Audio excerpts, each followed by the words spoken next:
Bonjour les enfants, c'est papa. Les gars, partagez-moi cette capsule au maximum parce qu'il est important que je rappelle à mes frères rappeurs camerounais d'arrêter avec l'imposture.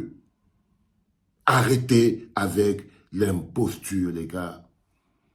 Votre lâcheté qui transpire vos pores, aucun mouvement hip-hop, aucun rappeur dans le monde n'a atteint votre niveau d'imposture. C'est-à-dire que le peuple part dans ce sens. Les rappeurs peureux camerounais vont dans un autre sens. C'est-à-dire qu'on est à la porte de 2025. Tout le monde s'implique. Les mouvements s'impliquent. Les gens luttent pour que demain nous ayons un pays important. La base du rap, partage fils, c'est une éducation que je donne. La base du rap, c'est de porter les causes sociales d'abord. Si le rap a existé, si le rap a été créé, si le rap a une énergie, c'est l'énergie qui est celle de porter les causes sociales. Donc, la plupart du temps, les populations, le peuple se reconnaît dans les textes de rap. Donc, le rap est d'abord une musique d'engagement citoyen. Nous sommes à l'aube de 2025, après 42 ans de pouvoir. Dans un pays où l'art et la culture ne servent qu'à flagorner, les artistes n'ont pas de statut et meurent pour le paracétamol. Les rappeurs se plaignent de ne pas avoir l'adoubement populaire. Quel peuple peut vous suivre? Minx, petit raté, ténor, Berg, quel peuple, à part un peuple de jouisseurs, au moment de jouir de la vie. Vous êtes des rappeurs qu'on écoute que lorsqu'on est sous. On ne peut pas avoir toute une corporation de rappeurs que pour écouter leurs conneries qui rappent, il faut que vous soyez en train de boire de la bière. Nous sommes en 2025. Le peuple s'apprête à aller à un rendez-vous extrêmement important, le plus important de son histoire. Et c'est en ce moment précis, à quelques mois de ça, que les rappeurs à deux balles du Cameroun, quand le peuple les interpelle pour leur dire, les gars, soyez quand même un peu les rappeurs du Cameroun à la hauteur des problèmes du Cameroun, dans le Cameroun. Donc, ils organisent des clashs à deux balles pour s'insulter. Vous croyez que quoi? Ça s'appelle de la pure lâcheté. Ils sont tellement pas capables de porter un fardeau autre que leur propre mandibule. Ils ne sont pas capables de porter un fardeau autre que leur propre tête. Ils ne sont pas capables de porter un autre fardeau que leurs propres envies stomacales. Alors là, ils ne peuvent pas. Ils ne peuvent pas donc s'occuper de se dire, c'est 2025, le mouvement hip-hop doit se mobiliser. Non. Ce qu'ils veulent, c'est prendre l'avion et venir sauter les vieilles mamans Africa partout ici, là. Et on les voit sur Internet en train de faire les malins. En train de faire les rappeurs qui se lèvent le matin, qui partent du Cameroun, qui font toute leur carrière pour venir s'asseoir dans les gandas, boire la bière et aller se faire sauter par les veuves joyeuses, par les veuves partout en Europe, les vieilles mamans Africa, des rappeurs proxénètes. Non, vous ne pouvez pas. Vous n'êtes pas à la hauteur. Je tenais à vous le dire ce matin parce que je me lève le matin et je vous regarde. Vous n'êtes pas à la hauteur de ce pays. Donc, non, vous ne pouvez pas continuer de demander l'adoubement populaire. Le peuple camerounais ne peut ni vous streamer, ni vous suivre. Parce qu'ils ne peuvent pas vous suivre dans vos délires. Et aujourd'hui, vous ne rappez plus, vous courez, votre rap est devenu la vitesse. Une litanie d'insultes non, qu'on ne capte même pas de quoi il s'agit.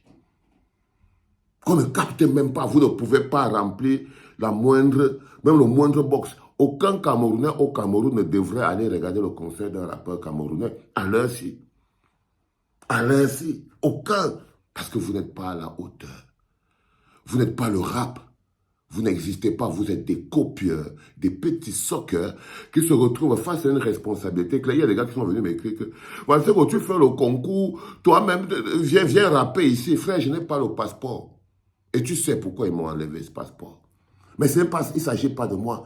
Après 50 ans, après 5 albums de plus de 10 titres chacun, que de la contestation.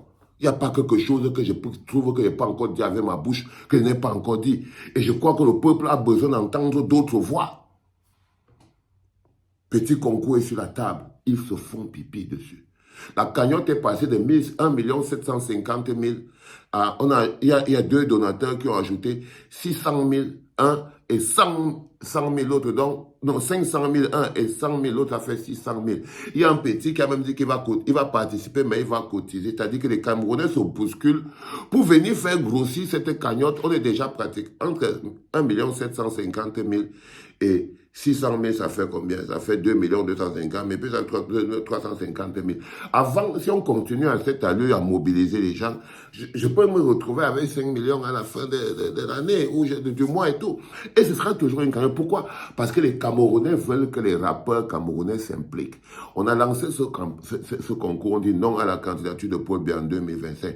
C'est le thème de la campagne. Je ne vous dis pas, et les gars, ils m'écrivent, ils me disent, oh, Marcelo, est-ce qu'on est obligé de dire non à la candidature de Paul Biya? DJ Lexus m'a écrit pour me dire que Marcelo, 1 million, ça ne paye pas le cercueil, ça ne paye pas les enterrements, ça ne fait pas voyager en bain. Il faut que tu donnes plus. Comme s'il écrivait, il faisait ça pour moi. Augmenter la cagnotte, bon. Il me dit qu'augmenter la cagnotte, comme si moi je faisais un concours. Non, mes enfants, je joue mon rôle de général. Je joue mon rôle de locomotive. Et pour moi, c'est une activité de mobilisation. Pour moi, ce n'est pas une activité. Est-ce que je cherche quel chanteur je vais produire? Je suis encore allé plus loin. J'ai dit, bon, écoutez, à part seulement ça, les 3 premiers prix là et tout, parce qu'il y aura 3 prix, il y aura une compile de 15 titres qui est produite derrière. Mettre l'art et la culture au cœur du développement du business. Surtout le hip-hop et le mbolé. Avec vous, les rappeurs camerounais, il y a le trophée du mbolé est venu exister avant le trophée du rap. Quand on fait des awards partout là, il y a le trophée du mbolé. Il y a même les trophées de Zoropoto. Mais il n'y a pas de trophée de rap. Parce que vous n'êtes pas des rappeurs, vous êtes des impostures. Totale imposture. Aucune valeur intrinsèque. Non. Un Didibi vaut tous les rappeurs du Cameroun. Non, un Tchete qui est là-bas, il vaut tout. Ne parlons pas. Non, vous n'êtes nulle part. Nulle part. C'est terrible ça, je n'arrive pas à capter que le rap est encore en train de rater le rendez-vous du peuple. Les rappeurs camerounais sont encore en train de rater le rendez-vous du peuple. C'est-à-dire que pendant que le peuple s'apprête à organiser 2025 pour avoir la force et la pêche, pour être top et qu'on a besoin de musique pour nous donner le rythme, ils sont en train d'organiser des musiques de jouisseuses, ils organisent les clashs pour s'insulter, objectif. Même ça, là, les Camerounais ne suivent pas. Les clashs, c'est pour streamer, pour émuler. Vous ne voyez pas que personne ne vous suit votre débilité, là. Il n'y a personne qui vous suit ça, les gars. Il n'y a personne qui vous suit ça. Parce qu'au fin fond, ce n'est pas clair et ce n'est pas juste.